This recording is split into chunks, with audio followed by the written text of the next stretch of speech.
Hello everyone, this is the finale of What If Naruto and Hinata trained together and a spark happened, and I hope you guys enjoy this video and to like, to subscribe, to share, and check out the playlist, to see more comment down below. Now let's start the intro. They call me a god. They call me a god. They call me a god. Join my membership, the perks are great. It's in the description. I guess he was trying not to wake me. She forced herself to try to give him the benefit of the doubt. She noticed his haunted expression, and worry replaced her anger. Welcome home, Shika, she greeted him openly. When did you get back? Just a few minutes ago, he said simply. Don't just sit there staring at me, she scolded him fondly, her disquiet deepening. Come to bed. He exhaled, and did not comply. Her gaze softened further. What's wrong, Shikamaru? She asked tenderly. Did something happen on your mission? Are Ino and Choji okay? They're not hurt, not physically anyway, he answered slightly, but they got into another big fight on the way back. The Sand Jonin nodded thoughtfully. She was well aware that Choji wanted to marry Ino, but that the younger blonde woman still had no intention of ever getting married. She also knew that the friction was causing Shikamaru some heartache, and annoying Anko to no end. The team's Jonin understood Ino's stance, but since her own engagement she had begun to take Choji's side. Regardless of who she supported, Mitarashi did not want the couple arguing while they were on a mission. I'm sure they'll work it out, Temari reassured her lover. He half shrugged, half nodded, but did not leave the chair. She gripped the sheets tightly, not sure if she wanted to sock him, to knock him out of his funk, or hug him to reassure him. But her lover did not give her the chance to make up her mind. What are we doing, Temari? He asked suddenly. What do you mean? She countered uncertainly. We haven't ever talked about where we really want this to go, he said with a hint of venom. I know talking without our masks isn't exactly our thing. But you did move in with me. And even if we have a separate place, it's still on my clan's land. Hey, she snarked, deliberately invoking her mask, both to protect herself and to try to settle his nerves. You're the one who asked me to move in. And I figured it was cheaper than keeping my own apartment, and this way I would have to deal with the hassle of closing a place if I have to go back the sooner. Do you think that's likely? He asked darkly, and she realized she had hit a nerve in him. And then searching herself, Temari recognized she expected it to happen, and had probably been unknowingly keeping her distance. I don't know, she said softly. What would you do if it happened? What do you want me to say?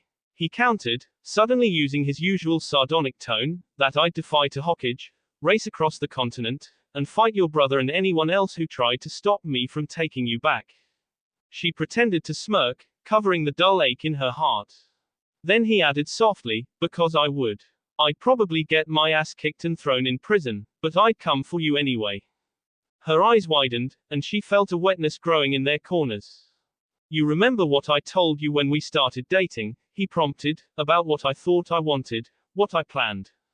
She nodded carefully. Well, most of the first year we were going out, I was half waiting to come to my senses. To realize you were a fling, a bit of insanity. And then I could go back to looking for some nice, quiet girl. Until the night of Kankuro's funeral. You opened up to me, and suddenly some of the stupid things my dad told me made sense. That was when I realized I was hopelessly in love with you. Special emphasis on the hopeless. Is that why you asked me to move in with you a week later? She queried, and this time her smirk was genuine. Yeah, once I admitted it to myself, I started to get worried that you'd get taken away. Of course, I hid my reasons under a pretense of rationality and sarcasm. But the truth was I just wanted you as close to me as possible. She digested that for a moment. Deciding he wasn't going to move, she slid across their bed, and reached out her hand. He took it almost desperately. Are you really that worried? She asked, trying not to sound too happy. He dropped his head, and just barely nodded, bobbing his chin exactly once. We may fight, but we're not like Ino and Choji, she told him. Those two fight because they're different. We fight because we're the same. You and I want the same thing. We both know where this is going. You want to marry me? He prompted uncertainly. Possibly, she teased him, someday. Why, are you asking? Yeah. Temari's head jerked like she had been pinched. I figure I better take the initiative, before one of these upcoming weddings puts ideas in your head and you start issuing ultimatums. He barely faked his normal persona, and Temari could not decide if she should yank him over to the bed, or flick him off. She settled for squeezing his hand tightly, and grinning dangerously at him. That's not the sort of thing you should joke about, Nara. Her voice was sweet, yet threatening. He shook his head, and slipped out of the chair to one knee. Her eyes grew to the size of saucers and she tried to pull her hand back, but this time he kept his grip on her. He slipped his free hand into one of the pockets on his vest and drew out a ring. My mom forced me to take this the day after we moved in together. Meddlesome woman, he informed her in exasperation, it was her mother's ring. Grandmother wasn't quite as delicate as you are, so we'll probably need to have it resized. So what do you say? Her eyes narrowed dangerously. Temari was not as thick or muscular as some kunoichi, but she had never been called delicate before. She took it as a lingering remnant of the misogyny she had worked to drive out of him. That, combined with the way he asked, pissed off the volatile woman. If that's how you're going to propose. I love you in spite of myself, Shikamaru interrupted her. I know we'll have a huge fight every other week, but I still can't imagine a future without you. And that doesn't bother me anymore. Temari of the Sands, will you marry me? Is that the best you can do? She tried to sound angry and resigned, but there was more than a little joy in her voice. We've been together for long enough. You should know this is about all you'll get, he shrugged in self-depreciation, unless I cheat and get help from someone like Naruto, or Iruka. And I wanted to do this on my own. Yeah, I guess, she slumped in mock defeat. So what do you say? He prompted again. I just did, she smirked suddenly. Then, for a so-called genius, you can be pretty dense sometimes, she admonished him fondly. Yes, I will marry you, Shikamaru Nara. She leaned down and kissed him hungrily. And for only the third time she could remember, he let himself go, fully committing his feelings to the kiss. When they broke apart, he switched which hand he was holding, and slipped the ring onto her finger. It was big enough she almost could have fit 2 digits into it. You weren't kidding about the sizing, she noted in genuine amazement. Just how big was your grandmother?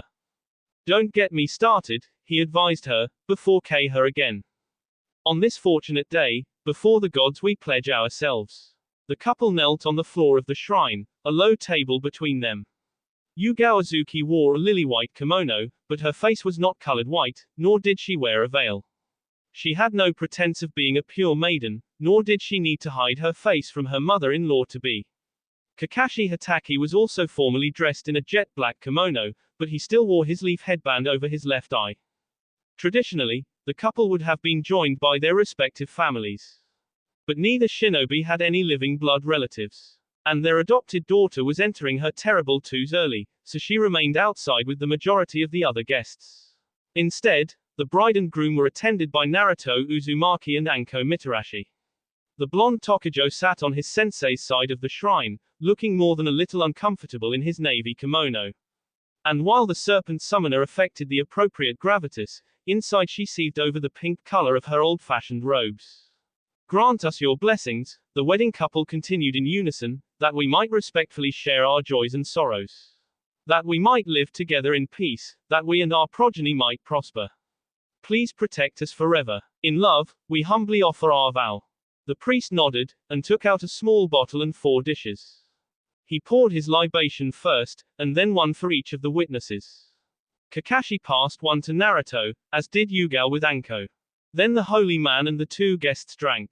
Naruto scrunched his face in distaste, but despite her show of manners, Anko could not repress a smirk of appreciation of the quality sake.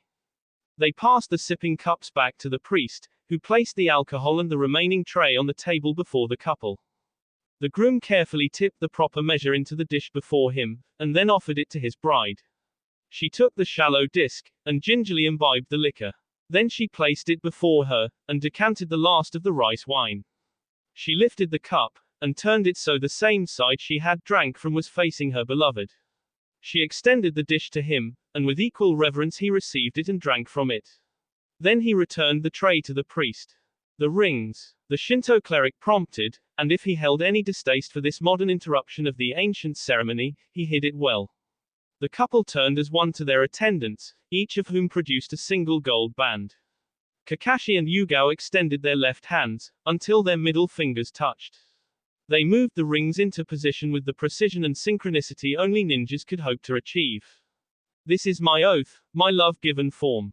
Their voices blended again, and as they spoke, the shining band slid down the digits. Anko could not help but think it looked like they were sheathing weapons. With the divine guidance of the gods, and the legal authority granted me by the daimyo, the priest announced, I sanctify this union. Go now, and be happy. The newlyweds rose slowly to their feet, and marched in unison towards the entrance. After they passed, the guests followed suit, Naruto groaning and stretching a little more than was proper.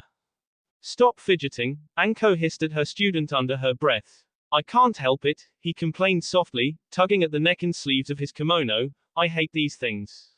You can change as soon as we're out of here, she told him, silently adding, I know I sure as hell plan to. Kakashi and Yugao pushed the doors open, and were met by an uproarious cheer from the assembled crowd. The courtyard of the Uchiha estate had been outfitted to celebrate the couple's nuptials. Near the main house was a single long table for the wedding party. Smaller tables dotted the edges of the yard, leaving the center open for mingling, and later dancing. As Anko had stated, the couple and their witnesses had changed immediately after leaving the shrine. Kakashi had put on a tuxedo, complete with vest and bow tie. The jacket was draped over the back of his chair, but he was still better dressed than most of the male guests, his best man included. Naruto was wearing his best outfit, the one he wore when Hinata took him to the theater or he took her to the Leaf's top restaurants. But he had left his long coat at home. Anko, despite have joked again about breaking out a hot pink halter top, was wearing the same light blue dress she had worn on New Year's Eve. And Yugao had slipped into her reception dress, a version of the modern wedding gown that was lighter and easier to move around in than either a kimono or a full gown, but was still almost as ornate. The dress was white, with a single spaghetti strap over each shoulder and barely connected, wrist-length sleeves. It had some subtle silvery beading around Yugao's waist and bust, accentuating her curves. It stopped just above her knees, and was loose enough that she could take a full stride. After a short expanse of thigh, her extended stockings started, with identical accents around the top. She wore a comfortable pair of white pumps to complete the ensemble. Seated between the newlyweds was their daughter, currently on her best behavior. Also at the main table were Hinata and Iruka, with their respective partners, and the other members of Kakashi and Yugao's teams, with the dates. Shino and Sasum were together, while Sakura was escorted by Rock Lee, and Kiba sat next to Hanabi Hyuga. Most of the guests were Leaf villagers and shinobi. The Kazekage had been invited, more out of deference to Hitaki's students than out of any real friendship between Kakashi and Gaara. But he had been unable to attend due to business. His bodyguard Nitsuki had also been invited, and she was in attendance. Yugao noticed the Hyoten user was sticking close to Temari and Shikamaru. The bride wondered if the other woman was uncomfortable around so many unfamiliar faces, or if Gaara had sent his protector to investigate the engagement of his sister to the future Nara clan leader. And despite her friendship with Yugao, Kaidi Mizuno had declined the invitation, for unspecified, work-related reasons. There was one other notable foreign guest, who now sauntered up to the main table. Congratulations, Kakashi, Washichi of the Clouds said grandiosely, with a huge, genuine grin, you finally settled down. Though to be honest, I was a little surprised to get the invite. I was at all three of your weddings, the copy ninja offered with a shrug, I thought it was only fair. But you were only invited to the second one, the Cloud Jonin frowned, and I never saw you at the third one. And to be equally honest, Kakashi continued, ignoring him, I thought you would be too busy with your new duties to attend. Nonsense, the recently appointed Reikage sounded hurt, after all the times we've helped out one another or fought one another. There's no way I would miss this. Take good care of him, Yugao-san. Washichi turned to the kunoichi, and his voice grew almost serious. Then he smirked and added, he certainly needs it. Kakashi just stared at him blandly, and the foreign ninja chuckled. Washiski turned away, and his eyes settled on of the tables, where an attractive younger woman with red triangles on her cheek sat. Hitaki shook his head, recognizing the Thunder Shadow's expression. Hana Inuzuka chose that moment to stand, revealing her very pregnant belly. The Cloud Ninja paused, and the final blow to his interest was delivered when the Jonin veterinarian leaned down awkwardly to give Shizune a quick K. Washichi turned back to Kakashi with a defeated grin, and the groom just shrugged at his friend. Then the Raikage took notice of Nitsuki, and he sauntered over to the Sand Kunoiki. How did you meet that guy anyway, Kakashi-sensei? Naruto asked, mildly bewildered by both parts of the exchange. It was actually at his first wedding, the silver-haired Jonin started, and his wife smiled in fond memory. Sakura watched fondly as Naruto and Hinata twirled slowly around the dance floor. Fortunately, it was a slow song, so they were not chasing off the other wedding guests with one of their increasingly notorious displays of footwork. Hinata was resting her head against her boyfriend's shoulder, and he smiled down at her in loving contentment. The medic sighed happily, and squeezed Lee's hand. Then Sakura's breath caught in her throat as she realized something. She was not in the least bit annoyed by her teammates' closeness. Nor was there that sharp pang in her heart that she had grown accustomed to ignoring. She glanced up at her date, studying his face. He was staring at the dance floor longingly, and her smile changed to one of amusement. No ninja she had met could match Lee's speed, not without expending chakra. He could charge through a forest without even disturbing a single leaf or blade of grass. He could slip through a battalion of green shizokis without one of them touching him. And he could not go more than 2 bars in a dance without stepping on one of her feet. Except for the times his foot hit her shins or knees instead. One time he had actually managed to accidentally headbutt her. Lee had settled down somewhat since Guy's death. It seemed he had found the vocal volume control he had previously been lacking. And though still excitable, he at least tried to force himself to think a little before he reacted. Sakura Haruno recognized the warmth growing in her chest. The emotion was weaker than the one she remembered, but it was also kinder. Lee, she called out to him softly, her green orbs slowly opening. Her patient suitor turned to face her, trying to hide his disappointment at being defeated by the 3/4 tempo currently wafting throughout the gated neighborhood. What is it, Sakura? He asked openly. Would you come with me for a minute?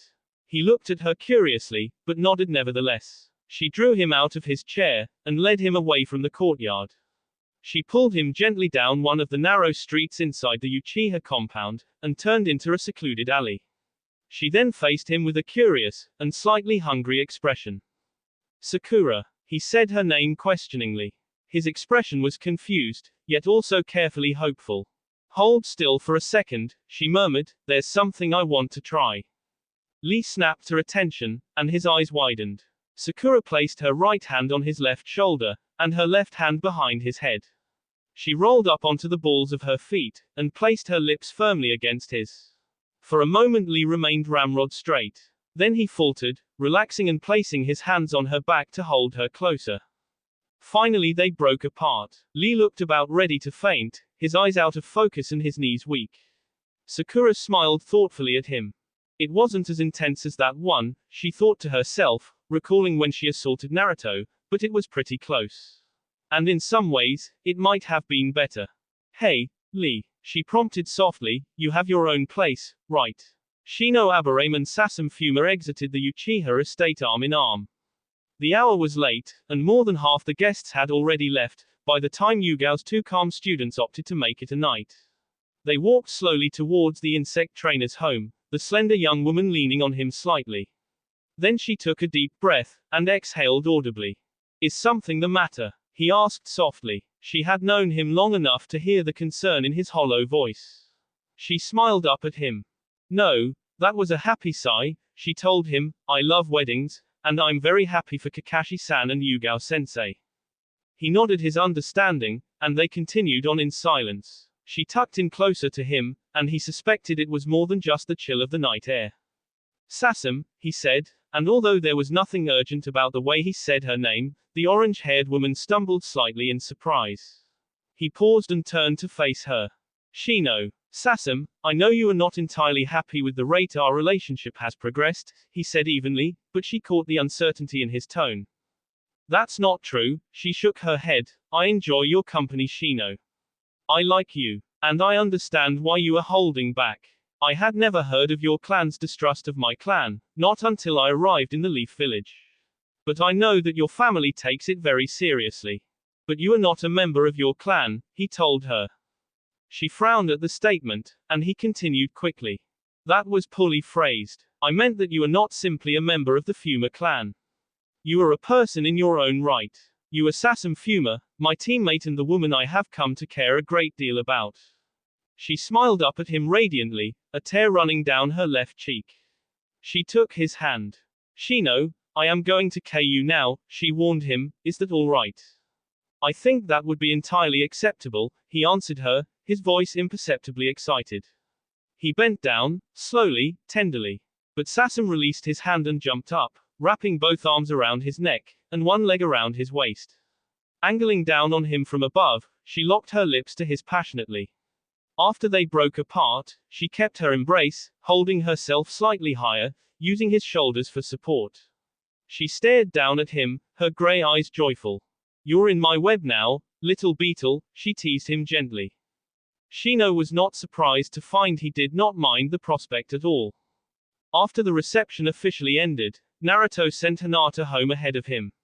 She was exhausted, while he still had some energy. He had told her that he had a few duties left to perform as best man. And beyond that, he intended to help the staff get everything cleaned up right, so Kakashi and Yuga wouldn't have to worry about anything in the morning. Too tired to protest, she let Neji and Tenten escort her back to the Hyuga manor. After Naruto finished up and ushered the temporary help out, he found a familiar face waiting outside. The other shinobi immediately fixed his eyes on Naruto, leaving no doubt why he was there. Uzumaki finished locking the gates and enabling the security, before acknowledging his former friend. Is there something you want from me, Kiba? The blonde Tokujo asked guardedly. He struggled to keep his voice neutral. He did not want to start a fight outside Kakashi and Yugao's home, not on their wedding night. And he wanted to give the feral Chunin the benefit of the doubt, though Kiba's past actions did not make it easy.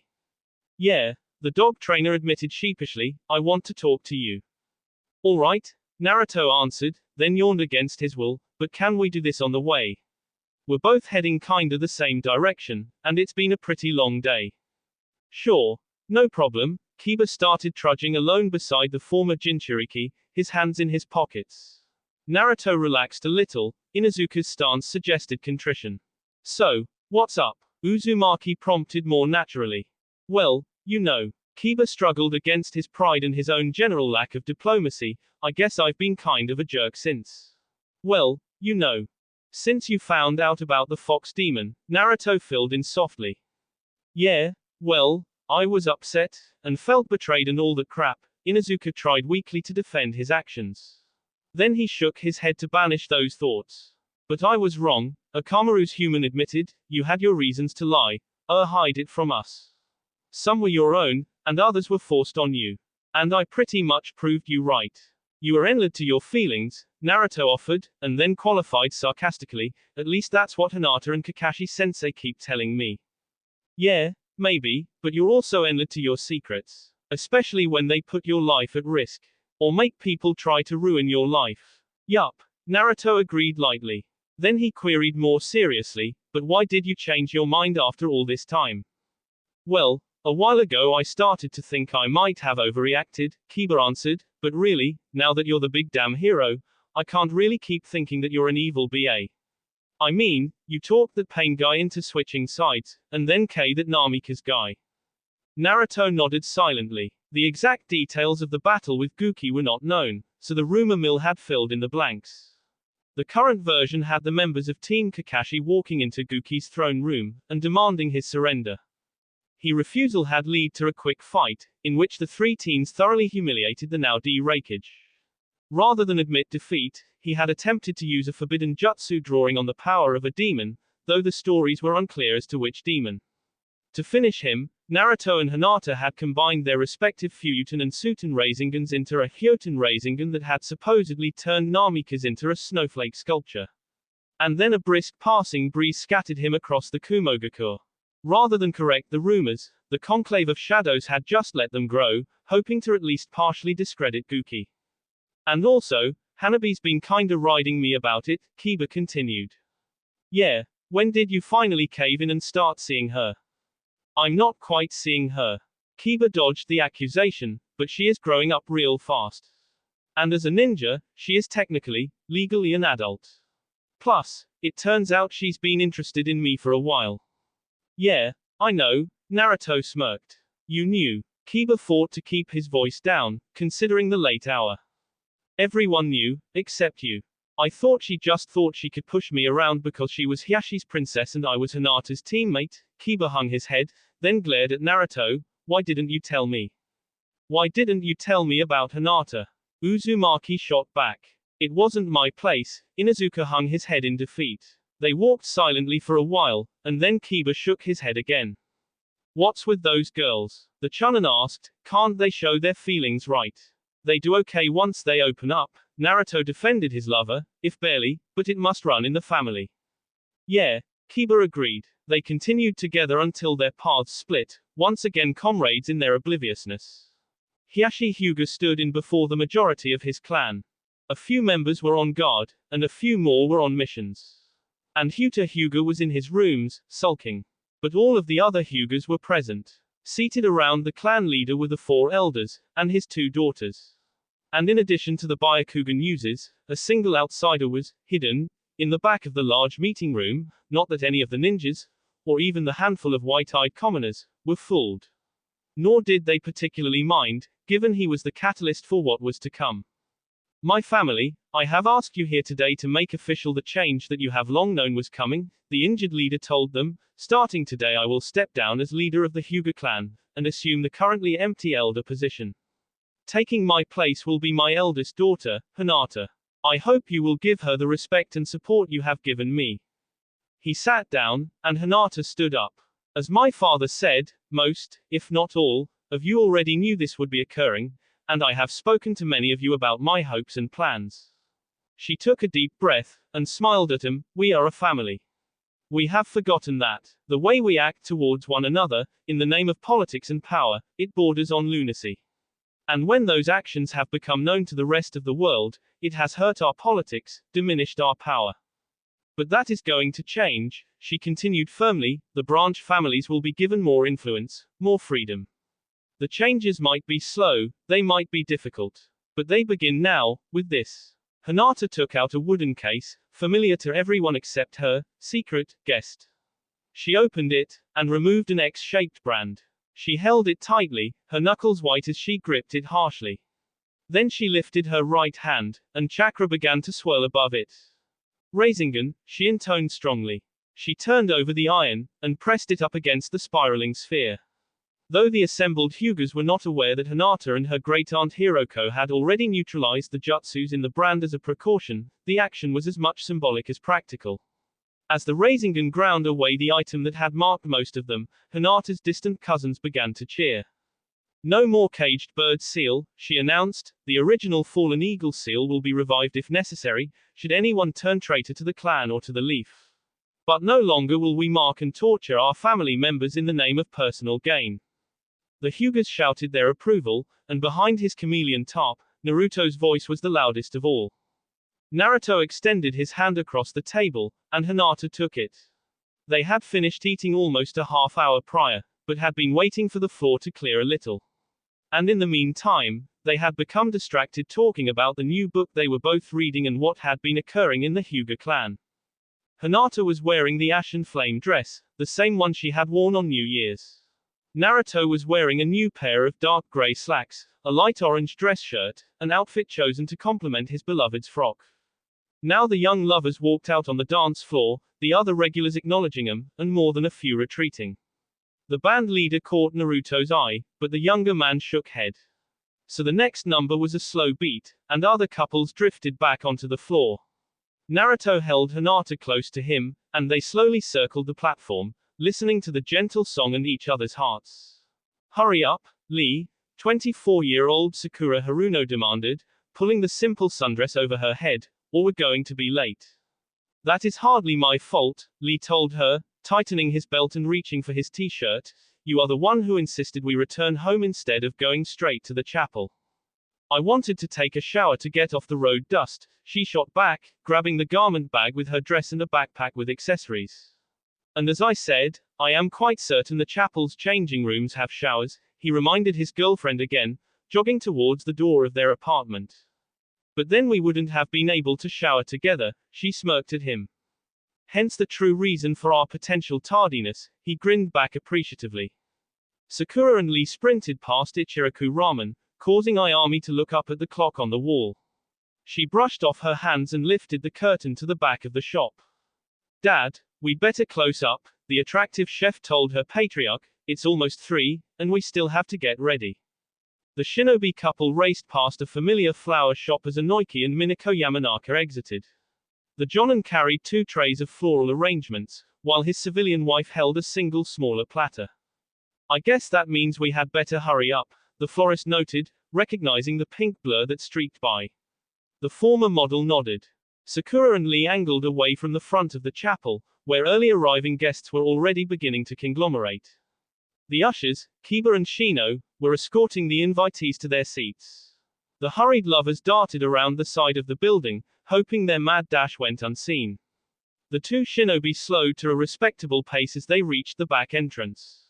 Once inside the church, they were forced to split up, the women's dressing room being upper floor, while the men were in the basement. See you in a little while, she said, and kei him quickly. She hurried up the stairs, taking them 2 at a time. But when she reached the landing outside the changing room, Ino Yamanaka was waiting for her, tapping her foot in annoyance. The blonde kunoichi wore a simple yet flattering sheath gown in a deep purple, with a modest slit in the right side up to her knee. Her pumps were the same color, as were her elbow-length gloves. Ino's long hair had been pulled back into a tight braid. A single, purple rose was resting over her left temple, its deathorn stem tucked behind her ear and wrapped in her hair to keep it in place. You were late, the mentalist Jonan told her friend smugly. Sorry, the senior medic bowed slightly, we were a little delayed getting back, and we had to go home to get our stuff. I'm not the one you should be apologizing to, Ino said sharply, reaching to open the door. Is she angry? Of course not, the notorious female pervert scoffed, but she is worried, and that's the last thing she needs today. Sorry, Hinata, Sakura stated without preamble, as she entered the room. The others paused in their preparations and turned to look at her in varying degrees of annoyance.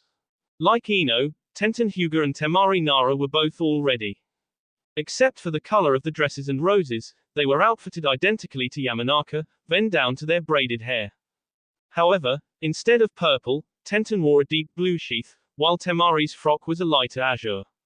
Shizune Inazuka was also already dressed, though the older medic wore yellow. And she had not yet put on her gloves, she was trying to work the matching rose into her short hair. Due to the length of her hair, Shizune was exempt from the braid the other women wore, as were Sakura and Keiko Takamaiki. Sasam Fuma, still in her lingerie, was managing help both Hanabi Hyuga and Keiko slip into their respective lavender and pink dresses. The thread user's green gown was still on its hanger. Hinata Hyuga looked at her teammate with relief. Thank goodness, Sakura, the 23-year-old retired clan leader said gratefully, I was beginning to think something might have happened to you and Lee. No, the pink-haired woman reassured her friend, we were just delayed a little getting back, and I had to go home to get my dress. She held up the garment bag as justification. Aha, Temari said knowingly, continuing her work on Hinata's makeup. The Hyuga Jonin was wrapped in a sheet to protect her gown, while the Sand Jonin lightly applied a soft, water-resistant blush to her cheeks. Behind Hinata, Tenten braided small white roses into her friend's long purple hair. Sakura quickly shed her traveling clothes, and hung up her gown next to Sasam's.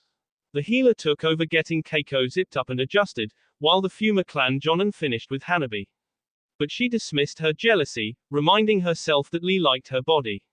She took out her red dress and shoes, and Shizune brought her the red rose for her hair. The 8 attendant kunoichi finally finished getting dressed, coiffed, and made up just before the cameraman arrived. As the activity slowed, Tenten and Temari carefully removed the cloth covering Hinata, and the bride stood. The bridesmaids all studied her appreciatively. You look lovely, Onizan, Hanabi whispered in awe, and the other women nodded carefully in agreement. Lovely doesn't even begin to cover it, Temari said enviously. You'll knock Naruto's socks off, Tenten informed her.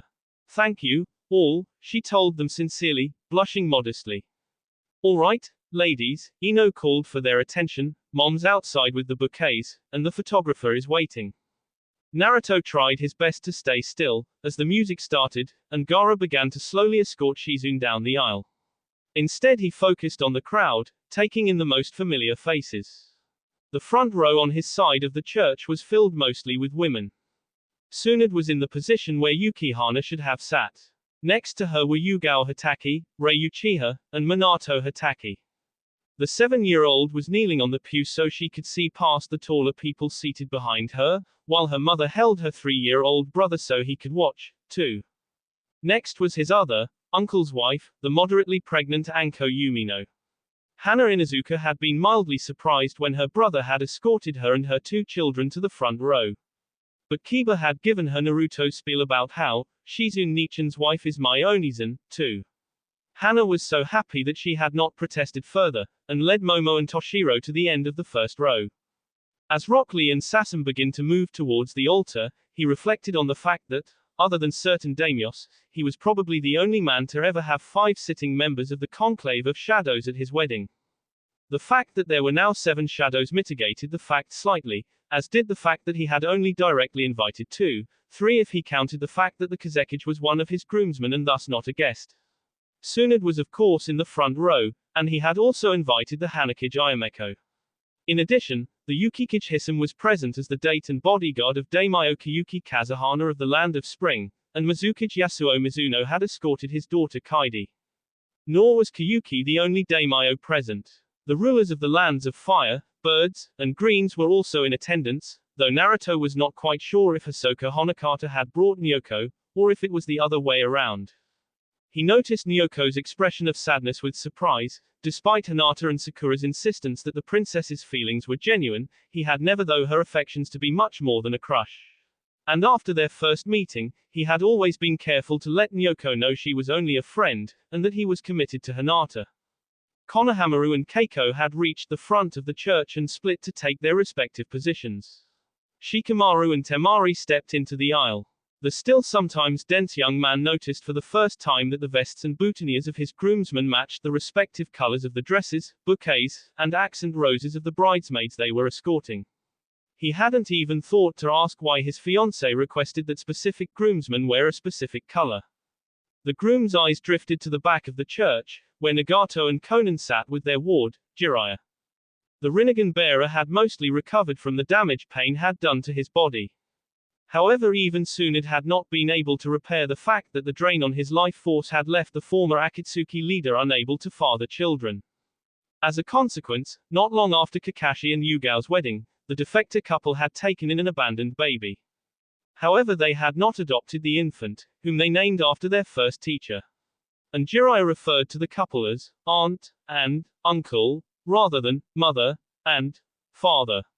Sakura suspected that Jiraiya was the son of a Shozaku, and that the legal and social detachment was because they feared and hoped that someday the boy's birth mother would be able to unmask and reclaim him. Naruto thought she was probably right, while Hinata and the Hokage remained silent on the issue. Uzumaki was mildly surprised that Jiraiya was not sitting between Konan and Nagato, instead the origami expert was in the middle. Naruto's eyes drifted curiously to the other woman sitting next to the boy. But his eyes slid past her, and his brain decided she was no one important. Naruto frowned lightly, trying to keep his sudden displeasure from being too visible. He was a trained ninja, and he should have at least been able to connect the unknown woman to her date. She was on his side of the church. He forced himself to focus on her, and found it oddly difficult.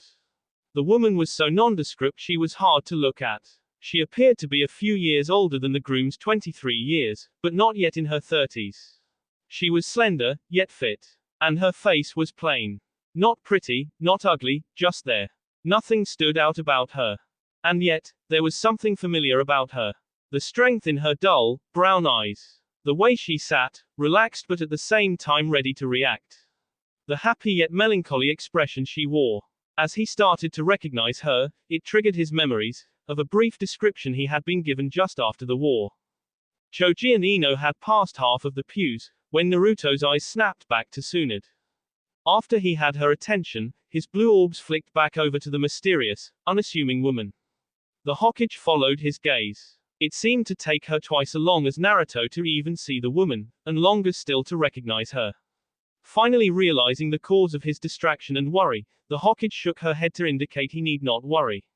Then she inclined her head slightly, and he followed where she indicated. And his jaw almost dropped in surprise.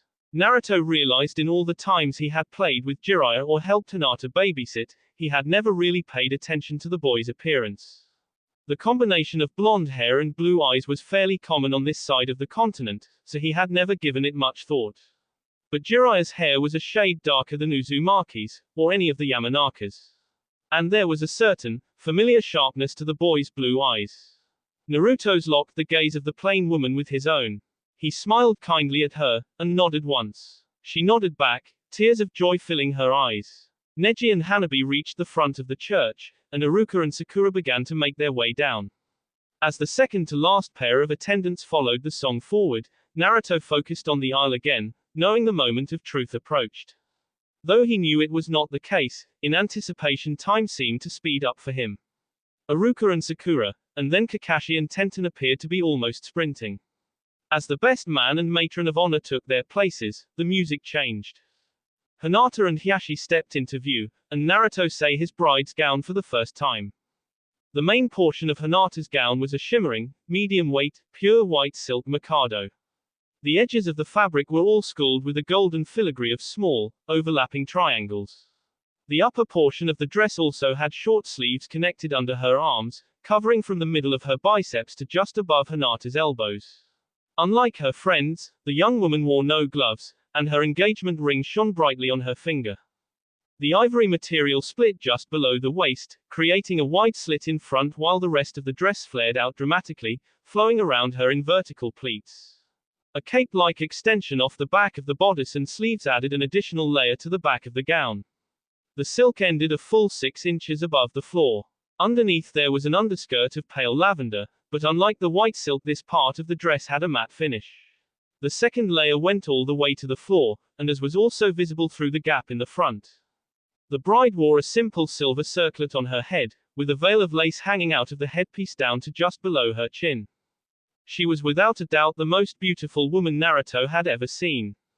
Hinata smiled happily, but still blushed noticeably under his scrutiny. Father and daughter walked carefully up to the front of the church, where Hiashi passed Hinata's hand to Naruto. The former clan leader limped over to his seat in the front pew, opposite Tsunade and next to his aunt Hiroko. Hyuga was also seated in the first row of Hinata's side of the church, and though he did not look happy, he at least had enough manners not to scowl. The couple turned to face the priest, who nodded to them before beginning. Dearly beloved, the holy man addressed everyone present, we are gathered here today to witness the bonding of Naruto Uzumaki and Hinata Hyuga. Marriage is a contract, legal, spiritual, social, and emotional. In some cases I found couples standing before me who do not fully grasp the enormity of the commitment they were making. But I can honestly say that is not the case with Naruto and Hinata. They have been emotionally and socially married for many years. And now the time has come for them to formalize their union under the law and before the gods. So, if anyone present has just cause why these two should not be wed, let them speak now or forever hold their peace. More than a few eyes turned to Hyuga, but the deposed elder wisely remained silent. After waiting a handful of seconds, the reverend inclined his head in acceptance and continued. Naruto and Hinata, your families and friends stand in agreement with your decision to be married. You may each now pledge your troth. The couple turned to face one another. Naruto reached up and lifted Hinata's veil, moving it back over her head so he could look directly into her eyes. The lovers linked their other hands, left to right and right to left. Hinata, Naruto said happily, a single tear forming in his right eye, I love you. Before we got to know each other, I didn't understand just how powerful those words could be. We have each waited for the other, for various reasons, but now the time for waiting is done.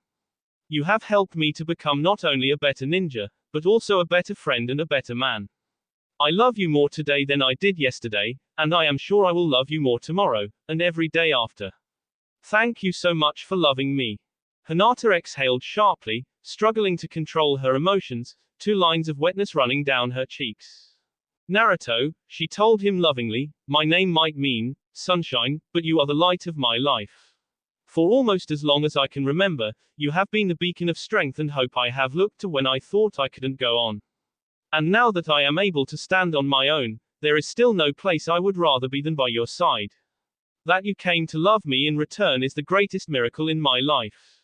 I love you, and I will love you forever. The priest motioned for Kakashi and Tenten to step closer, and each Jonin produced a single gold and platinum wrapped band. Kakashi followed the second gesture, and placed the ring in his student's palm. Naruto, do you take Hinata to be your wife? Do you promise to love her, honor her, cherish her, and forsaking all others, keep yourself only for her, for all of your days? I do, the young man agreed reverently. Then repeat after me. Hinata, with this ring, I thee wed. As he parroted the phrase, Uzumaki slipped the ring onto his bride's finger. The priest turned his attention to the bride, and Tenten handed her friend the matching band to the one Hinata now wore. Hinata, do you take Naruto to be your husband? Do you promise to love him, honor him, cherish him, and forsaking all others, keep yourself only for him, for all of your days? I do, the pale beauty stated joyfully. Then repeat after me. Naruto, with this ring, I thee wed. Hinata choked up slightly, but managed to get the words out, and sealed their union with the precious circle. Then, under the divine providence of the gods, the priest paused, not entirely pleased by what came next, but he dutifully followed the special script he had been given, and the legal authority granted me by that guy. He pointed into the audience, to where a mildly surprised Hisoka Honokata sat. A few of the guests looked annoyed or aghast. But the Fire Daimyo broke out laughing, as did most of the other unsuspecting victims of Naruto's latest prank. The groom grinned smugly, and his beloved smiled slightly and squeezed his hand.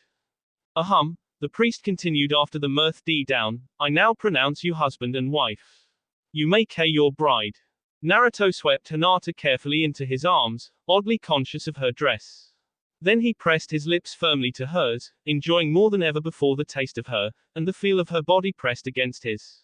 And he could tell from her reaction that she felt the same. The priest cleared his throat slightly, and the couple finally broke apart. It is my great honor and pleasure to present for the first time as husband and wife, Naruto and Hinata Uzumaki.